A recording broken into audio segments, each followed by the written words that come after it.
السلام علیکم ورحمۃ اللہ وبرکاتہ۔ آج کی کتاب ہے بر صغیر میں علم فقہ۔ زیر نظر کتاب معروف مورخ و سوانح نگار جناب محمد اسحاق بھٹی صاحب کی تصنیف ہے، جس میں بر صغیر پاک و ہند میں علم فقہ کی نشر و اشاعت اور اس سے متعلقہ اہم کتب کا تعارف کرایا گیا ہے۔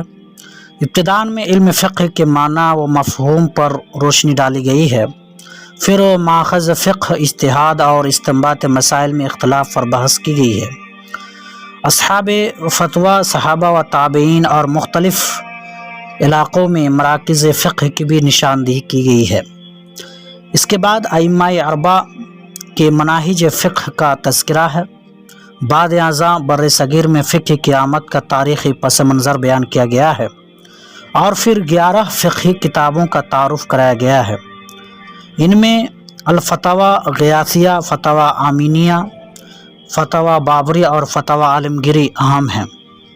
یہاں پر اس امر کی نشاندہی ضروری ہے کہ اس سے ان کتابوں کا تعارفی مقصد ہے، ان کے مندرجات کی توثیق یا مباحث کی تائید پیش نظر نہیں، اس لیے کہ اصل حجت کتاب و سنت ہے، اور تمام مسائل انہی کی روشنی میں قبول کرنے چاہیے، جبکہ ان کتابوں کے مندرجات زیادہ تر مخصوص مقاصد فقہ کی تقلید پر مبنی ہیں۔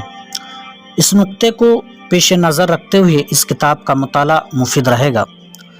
دوستو، اس کتاب میں بہت سارے ایسے مضامین ہیں جو ہمارے لیے اور آپ کے لیے جاننا ضروری ہے، خاص کر کے اگر آپ کو بر صغیر میں یعنی خاص کر کے پاک و ہند میں جو علم فقہ کی عملی جمع پہنائی گئی ہے اس کے بارے میں آپ کو بہترین طریقے سے آپ کو جانکاری حاصل ہو جائے گی اگر اس کتاب کو آپ پڑھیں گے۔ یہ کتاب نہایت ہی بہترین کتاب ہے، مولانا اسحاق بھٹی رحمہ اللہ کی کتاب ہے، اور بہت اچھی کتاب ہے۔ السلام علیکم۔